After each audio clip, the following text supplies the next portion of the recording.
Hi guys and very warm welcome to the class. आज के video में हम बिजनेस लॉ को करने वाले हैं जो CFC में है और वो MCQs करेंगे ICA मतलब कि इंडियन कॉन्ट्रैक्ट एक्ट को 1872 के बहुत सारे MCQs आज के वीडियो में सॉल्व करेंगे। ये वीडियोस आपको पार्ट वाइज भी आ सकता है तो कह नहीं सकते, तो चलिए स्टार्ट करते हैं क्वेश्चन को सॉल्विंग करना। तो मैं आपको मॉड्यूल से करूँगी, ICAI का मॉड्यूल से, जहाँ बहुत सारे इम्पॉर्टेंट MCQs इसमें ही कवर अप करेंगे। अभी सुन लो, MCQs को हमें रट्टा नहीं मारना है, सिर्फ उसको समझना है, अंडरस्टैंड करना है और उसको पढ़ना है। ओके, तो ये चीज़ को याद रखो, अंडरस्टैंड करना है और फिर उसको अच्छे से पढ़ना है। And another thing is that कि हम MCQs करेंगे तो MCQs होने के बाद मैं केस स्टडीज़ के ऊपर भी आ जाऊंगी। तो first of all let's do the MCQs questions. तो चलो मैं दिखाती हूँ MCQs। फर्स्ट ऑफ ऑल यहाँ आप देख सकते हो मैं MCQs में आ चुकी हूँ। तो प्लीज़ इग्नोर द मार्किंग्स, जो आंसर्स के मार्किंग्स किया उनको इग्नोर करो। यहाँ मैं आपको बताऊँगी करेक्ट आंसर और समझते हुए हम इसको पढ़ेंगे। फर्स्ट ऑफ ऑल ये पेज नंबर है, इफ़ आपको पेज नंबर चाहिए तो 1.30 में आना। इस पेज में आप देखोगे MCQs में an agreement enforceable by law is, जो अग्रीमेंट एनफोर्सेबल होता है किससे, लॉ से, उसको कहते हैं कॉन्ट्रैक्ट। ओके, उसको क्या कहते हैं, कॉन्ट्रैक्ट। याद रखो, अग्रीमेंट एनफोर्सेबल बाय लॉ आता है तो वो कॉन्ट्रैक्ट, उसको कॉन्ट्रैक्ट कहते हैं, ये आपको याद रखना है। नाउ सेकेंड क्वेश्चन, तो avoid agreement is one which is, अभी वॉइड अग्रीमेंट क्या होता है, वॉइड अग्रीमेंट अभी वैलिड अग्रीमेंट होता है तो मतलब कि वो एनफोर्सेबल बाय लॉ होता, बट यहाँ वॉइड अग्रीमेंट दिया है तो मतलब ये एनफोर्सेबल नहीं है in the court of law. तो ये है correct answer. Next, okay, an agreement which is enforceable by law at the option of one or more parties there on but not at the option of other or others. मतलब कि ऐसा agreement वो enforceable है law से but सिर्फ one या उससे ज़्यादा पार्टीज़ में, but option of not others, तो ये वॉइडेबल कॉन्ट्रैक्ट होगा।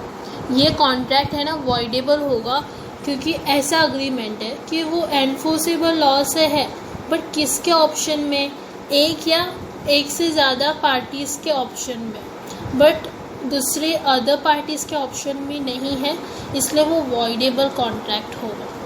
When the concern of the party is not free. Now concern of the party मतलब वो खुद से फ्री से नहीं बोलेगा, फ्री से नहीं बोल रहा है, हम उसको ज़बरदस्ती कर रहे हैं। जैसे कि मैंने आपको ज़बरदस्ती बोला मुझे अग्रीमेंट करना पड़ेगा नहीं तो मैं तेरे को मारूंगी, तो उसको कहते हैं कि वो कंसर्न फ्री नहीं है, तो वो क्या होगा, वो कॉन्ट्रैक्ट वॉइडेबल होगा।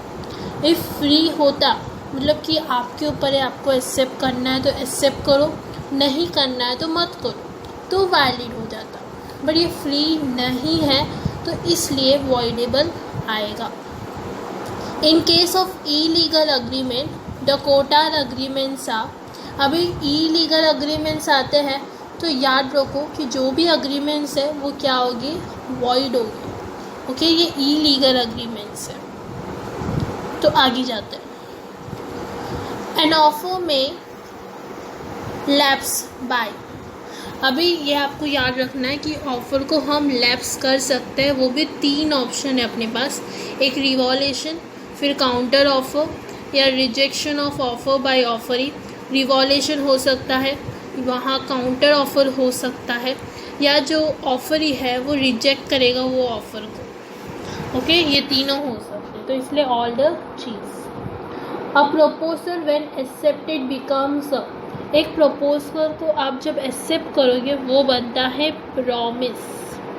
ओके, नाउ अभी हम केस में जाएंगे, केस स्टडी सारे तो बहुत इम्पॉर्टेंट है। If A says to B, A ने बी को कहा कि मैं आपको घर सेल करना चाहूँगा, वो भी 10 लाख में।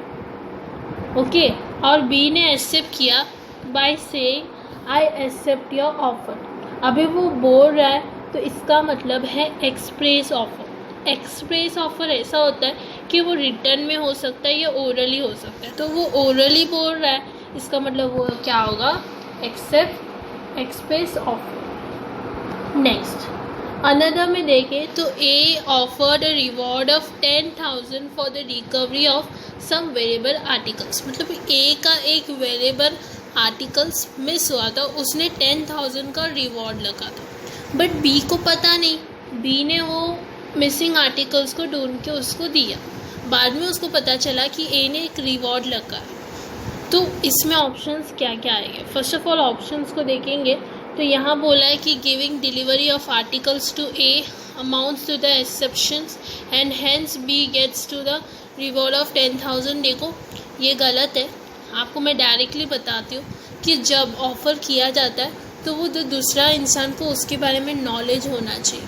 इफ़ उसको नॉलेज नहीं है तो वो ऑफ़र उसको 10,000 का रिवॉर्ड नहीं मिलेगा, जो भी रिवॉर्ड डाला होता है वो नहीं मिलेगा, तो उसके बारे में उसको नॉलेज होना चाहिए। तो यहाँ वो थर्ड ऑप्शन करेक्ट है कि यहाँ एक्सेप्टेंस ऑफ ऑफ़र नहीं हो रहा है। ए ने तो बी को नहीं कहा था कि मैं देखो ऑफ़र देती हूँ, नहीं, बी को पता भी नहीं था, बी ने ला के दिया, तो ए क्यों 10,000 रिवॉर्ड देगी, क्योंकि बी को पता ही नहीं है कि यार इसके ऊपर रिवॉर्ड है। ओके, तो सी इज़ द करेक्ट आंसर कि बी को रिवॉर्ड नहीं मिलेगा। ओके, या आप सोचिए कि आपके साथ ऐसा हुआ और आपको रिवॉर्ड नहीं देना क्योंकि उसको इस इंसान को पता ही नहीं है, तो आपका फ़ायदा देखोगे ना। अरुणा के पास 2 कार्स है। ओके, एक है वाइट कलर का और एक है रेड कलर का। अभी अरुण ने ऑफ़र किया कि मैं आपको एक कार भेजूंगा बासु को। ओके, अरुण ओके, अभी जो बासु है वो सोच रहा है कि वो वाइट कलर का भेज रहा है, बट अरुण क्या सोचता है कि अरुण क्या सोचता है कि मैं रेड कलर का कार भेजूंगा। So there is a misunderstanding या कन्फ्यूजन ऑल्सो या मिसअंडरस्टैंडिंग। तो यहाँ एक्सेप्टेंस कुछ भी नहीं होगा ऑफ़र का। ओके, मतलब कि ये वैलिड नहीं होगा। Okay, this will be not valid, मतलब वॉइड कॉन्ट्रैक्ट हो जाएगा, वैलिड नहीं होगा, नो आ जाएगा। क्योंकि अभी अरुण कुछ और सोच रहा है, बासु अलग कुछ और सोच रहा है, और आप कंसिडरेशन में देखोगे या कौन सा भी आप चैप्टर रीड करोगे इंडियन कॉन्ट्रैक्ट में, तो उसमें लिखा है कि जो अरुण का थिंकिंग है या बासु का थिंकिंग है, दोनों सेम होना चाहिए, दोनों को पता होना चाहिए कौन सा कार भेज रहा है, स्पेसिफिक होना चाहिए। ओके, तो ये आपको याद रखना है। अभी एक ड्रेस है, एक वंडरफुली ड्रेस है, ठीक है, एक ड्रेस है, वो शोरूम में प्राइस टैग के साथ अटैच हुआ था और एक बायर को इंटरेस्ट आया और बायर ने रेडी हो गया कि वो जो प्राइस मेंशन है वो पैसे देने के लिए शॉपकीपर को। ओके, नाउ यहाँ शॉपकीपर बैठा है। ओके, शॉपकीपर, अभी सुन लो, अभी इसमें ऑप्शंस क्या दिए है कि शॉपकीपर के पास राइट है कि वो रिफ्यूज़ कर सकता है वो ड्रेस को सेल करने के लिए। Yes, this is the correct answer, क्योंकि इनविटेशन टू ऑफर है। यहाँ क्या हो रहा है कि यहाँ जो ड्रेस है ये एक इनविटेशन है इसको। अभी वो ड्रेस लेके जाएगी, इसको पसंद आया तो वो ड्रेस लेके जाएगी शॉपकीपर के पास। अभी ये ऑफ़र दे रही है शॉपकीपर के पास कि यार मुझे आपका ये ड्रेस पसंद है तो मुझे ख़रीदना है। अभी जो ऑफ़र दे रहा है और ये ऑफ़र ही है शॉपकीपर के राइट है कि वो बोलेगा कि यार नहीं, मुझे नहीं सेल करना है, तो वो सेल नहीं करेगा। तो शी कैन नॉट फोर्स कि यार आपको सेल करना ही पड़ेगा। ओके, तो first answer is the correct answer. आगे जाते हैं, यहाँ देखोगे तो ए अग्रीज टू पे 1,000 टू बी। ए ने अग्री किया कि मैं आपको 1,000 पे करूँगी, और बी ओके ए ने अग्री किया 1,000 किसको, बी को। Okay, if a certain ship returns with in year, एक शिप विद इन ईयर में रिटर्न होगा तब वो 1000 रुपीज़ देगी। However, the ship slides within the year. In this case, the contract becomes, अभी शिप्स है ना वो 6 हो जाता है ईयर में ही, तो जो कॉन्ट्रैक्ट है वो वॉइड हो जाएगा। ओके, वो क्या हो जाएगा? वॉइड हो जाएगा। अभी ऐसा नोटिस जो न्यूज़पेपर में दिया गया है टेंडर्स को इनवाइट करना, सो कहता है इनविटेशन टू प्रपोजल। ओके, जैसे कि एडवर्टाइज दिया आपको कि टीचरिंग जॉब में आपको कोई चाहिए, अभी आप जाओगे तो उसको कहता है इनविटेशन टू प्रपोजल। आपको इनविटेशन दिया गया है प्रपोजल से। Next, a telephonic acceptance is completed when the offer is. अभी टेलीफोनिक एक्सेप्टेंस कब कंप्लीट होता है? जब ऑफर हर्ड सुना गया है और ऑफर ने वो अंडरस्टैंड किया गया है। Okay, A and B agrees to deal.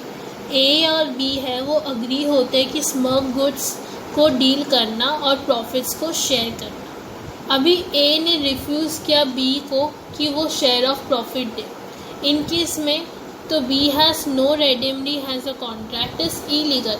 B कुछ भी नहीं कर सकता है बिकॉज ये इलीगल है। बी को जेल हो सकता है क्योंकि smoke goods is not allowed, it is illegal thing. Okay, understood. Next, which one of the statement is correct? Voidable agreement are always illegal? नहीं, ऐसा नहीं होता है। illegal agreements are voidable? No. Illegal agreement can be ratified by the parties? No. illegal agreement are always void? तो ये is the correct answer कि जो illegal agreement है वो हमेशा void होता है। ओके, सो ये आपको याद रखना। A voidable contract is one which avoidable contract ऐसा है कि वो एनफोर्स कर सकता है किसके ऑप्शन में? एग्रीगेट पार्टी के ऑप्शन में। When offer is made to definite person, okay, मतलब कि वो पर्टिकुलर पर्सन को वो ऑफर किया जाता है, उसको कहते हैं स्पेशल ऑफर।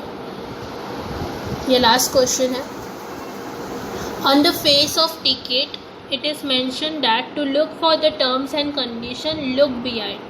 अभी वो एक टिकट है, ओके, यह एक सा टिकट है और यहाँ लिखा है कि आपको टर्म्स एंड कंडीशन पीछे देखना है। अभी मिस्टर ए ने वो टिकट ले लिया बट उसने रीड नहीं किया टर्म्स एंड कंडीशन, उसने पीछे से रीड नहीं किया। अभी देखो, अभी ऑप्शंस क्या है? Is not bound by the terms and condition, क्या वो बाउंड नहीं है वो टर्म्स एंड कंडीशंस में? वो डिसाइड कर सकता है क्या कि bound by certain terms and ignore others? जो भी टर्म्स उसको अपनाना है उसको अपनाएगा, दूसरे को इग्नोर करेगा, वो कर सकता है क्या? No, it is bound by all the terms and condition whether he read और नॉट। अभी गलती किसकी है? ए की। तेरे ऊपर है, देखो रीड करना है या ना रीड कर, बट सभी टर्म्स एंड कंडीशन तेरे ऊपर ही लगेगा। तो आंसर इज सी। ओके, सो कैसा लगा MCQs? आई थिंक हमने यूनिट 1 को कवर अप किया है आज के चैप्टर में और नेक्स्ट वीडियो में हम यूनिट 2 को कंप्लीट करेंगे MCQs को। तो आज के MCQs आपको समझा होगा, मैंने एक्सप्लेनेशन के साथ दिया है और case studies are very easy to understand. तो वो केस स्टडीज़ को अच्छे से रीड कर लेना, जो केस स्टडी जैसे क्वेश्चन है MCQs में उसको अच्छे से रीड कर लेना। तो अपना यूनिट 1 हो गया आज का वीडियो में। नेक्स्ट वीडियो में will go to the unit 2। Thank you.